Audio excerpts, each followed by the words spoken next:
Sa umpisa ng movie ay makikita si Petar na noon ay masayang naglalaro. Si Petar ay miyembro ng isang gang na target ay mga mamahaling sasakyan. Dumating ang gang leader na si Dragoslav at inutusan nito si Petar na maghanap ng magandang sasakyan. Madaling kausap si Petar kaya't pinuntahan niya ang dalawa pang kasama sa gang na si Baka at Dimitar upang may makatulong. Tumungo ang tatlo sa isang parking lot at hinanap ang pinakamagandang sasakyan doon. Makalipas ang ilang oras ay natagpuan nila ang pinakamahal na sasakyang naroroon at sinimulang pasukin ito. Nang makuha ang sasakyan ay si Petar at Baka ang magdadala nito habang nakasunod sa kanila si Dimitar. Hindi inaasahan ng tatlo ang bagong feature ng sasakyan na umaandar ng paatras kaya't nahirapan si Petar na imaneho ito. Buti na lamang at magaling magmaneho si Petar at kahit paatras ang takbo ng sasakyan ay nagawa niya itong dalhin sa kanilang hideout.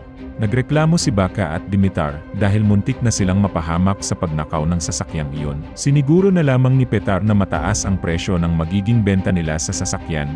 Sumunod na araw ay makikita ang isang car dealer na inutusan ang kanyang anak na dalhin ang isang vintage na Mercedes sa pinakasikat na mafia boss ng Serbia. Ang anak ng car dealer na ito ay si Philip at sinunod ang utos ng kanyang ama. Napunta ang eksena kay Petar na noon ay nakikipag-away sa kanyang girlfriend na si Sofia.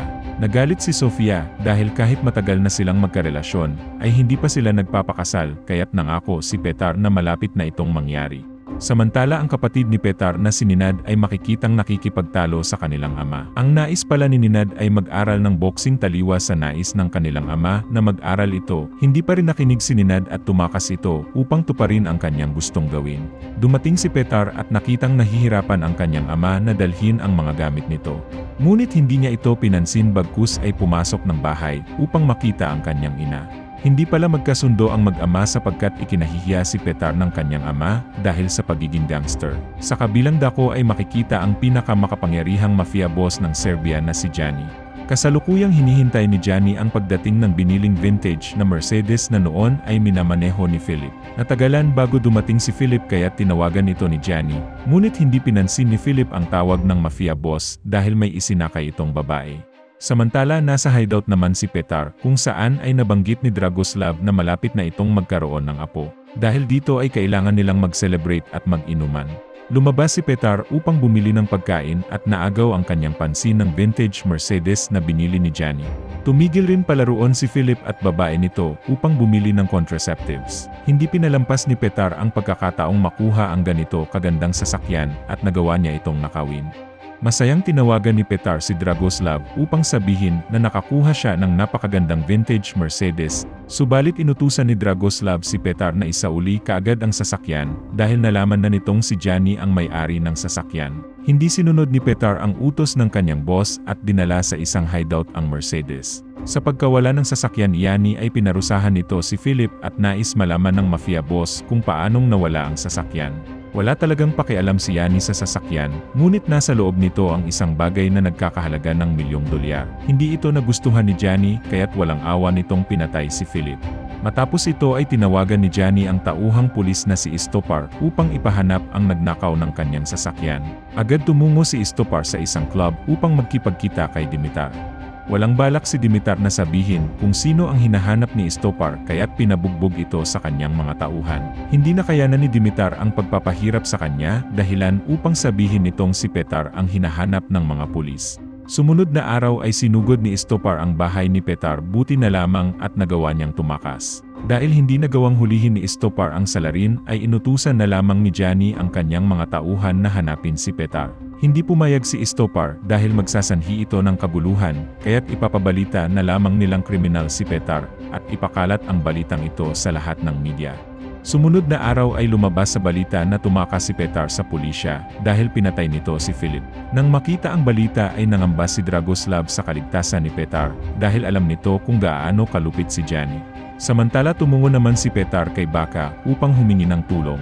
Tumanggi si Baka na tumulong dahil kakalabas pa lang din ito ng kulungan, ngunit dahil sa pakiusap ng kaibigan ay nakumbinsi na rin ito. Sa kabilang dako ay nakipagkita si Gianni kay Dragoslav na dati palang magkaibigan. Dito ay sinabi ni Gianni kay Dragoslav na dalhin sa kanya ang sasakyan at si Petar. Pinaliwanag ni Dragoslav na hindi na niya kontrol ang sitwasyon dahil sinubukan niyang balaan si Petar. Ngunit kinuha pa rin ito ang sasakyan at hindi na makontak. Hindi tinanggap ni Gianni ang paliwanag ni Dragoslav at nagbanta pa itong madadamay ang buong pamilya ni Dragoslav kung hindi makakabalik sa kanya ang Mercedes. Pinuntahan ni Dragoslav ang hideout ngunit wala na roon si Petar dahil umalis na ito kasama ni Baka. Tinawagan nito si Petar ngunit hindi ito sinagot ni Petar dahil patungo sila ni Baka sa bahay ni Dimitar upang alamin kung sino ang nagsumbong sa mga pulis. Nagpanggap si Dimitar na walang alam sa nangyari kahit pa siya talaga ang dahilan kung bakit nalaman ni Istopar na si Petar ang salarin. Tinutukan ni Petar ng baril si Dimitar ngunit mariin pa rin itong itinanggi ang paratang sa kanya. Sa huli ay hindi pa rin inamin ni Dimitar ang bagay na ito kaya't umalis na lamang ang dalawa. Tumungo sila kay Ninad na noon ay nagsasanay ng boxing. Inutusan ni Petar si Ninad na dalhin ang ninakaw na Mercedes habang sila ni Baka ay susunodan ito. Ang hindi nila alam ay nakaabang na pala ang ilang tauhan ni Gianni sa labas kaya't nagkaroon ng habulan. Nagawa nilang takasan ang kalaban at nakarating ng ligtas sa kanilang hideout. Inutusan ni Petar si Ninad na umuwi na lamang dahil delikado na ang sitwasyon. Tinignan ni Petar at Baka ang laman ng Mercedes kung saan ay natagpuan nila ang maraming droga na pagmamay-ari ni Gianni. Ngayon ay alam na nila ang tunay na dahilan kung bakit nais makuha ni Gianni ang sasakyang ito. Kinagabihan ay nakipagkita ang dalawa kay Dragoslav at nakiusap ito kay Petar na isauli na ang Mercedes ni Gianni. Binunyag rin ni Dragoslav ang utos ni Gianni na hulihin si Petar, ngunit hindi niya ito magagawa dahil parang mag-ama na ang kanilang turingan. Nang marinig ito ay humingi ng tawad si Petar dahil ngayon lamang niya sinuway ang mga utos ni Dragoslav. Plano palang humingi ng kapalit na pera ni Petar kay Gianni bago ibalik ang sasakyan. Walang nagawa si Dragoslav sa desisyon ng kanyang mga tauhan, kaya't pinag-inat na lamang niya ang mga ito. Tinawagan ni Petar si Gianni at humingi ng $2 milyong kapalit ng sasakyan.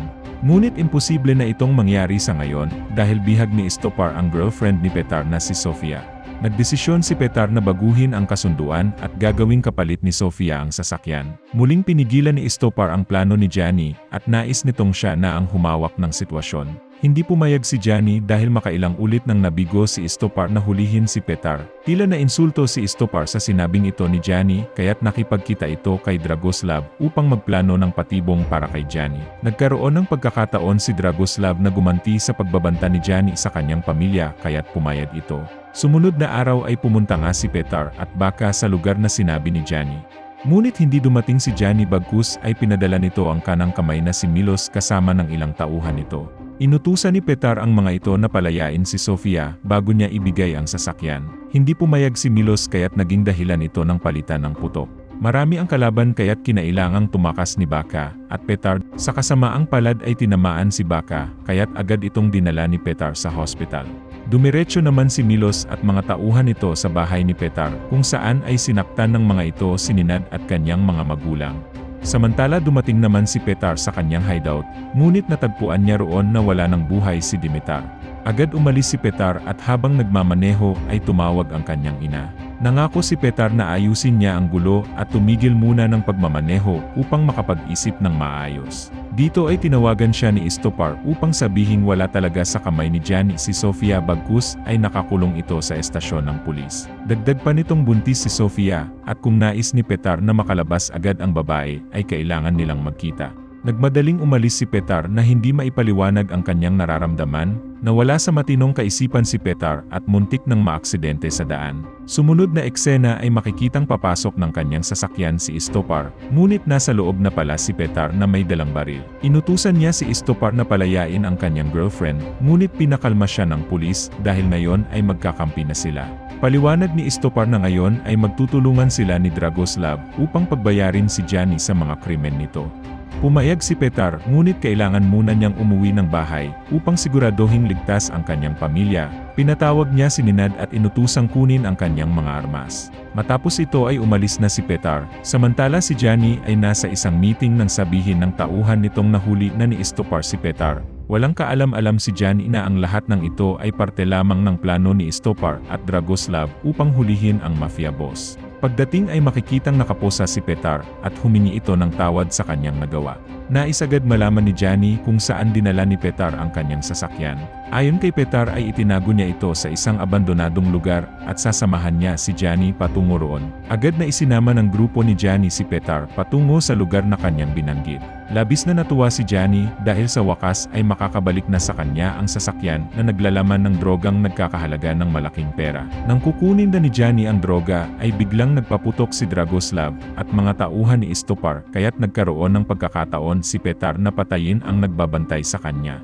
Tuluyan na ring namatay si Johnny at natapos na ang kasamaang pinaggagawa nito. Sumunod na eksena ay binisita ni Petar si Dragoslav upang magpasalamat at humingi na rin ng tawad sa mga nangyari. Masaya si Dragoslav dahil lumabas na rin noon ang kanyang apo at wala nang nagbabanta sa buhay ng kanyang pamilya.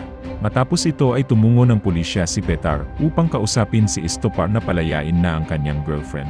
Masayang nakita ni Petar ang kanyang girlfriend, ngunit pinaliwanag ni Istopar na kailangang makulong ni Petar ng 3 buwan dahil sa pinalabas na balitang tumakas siya sa otoridad.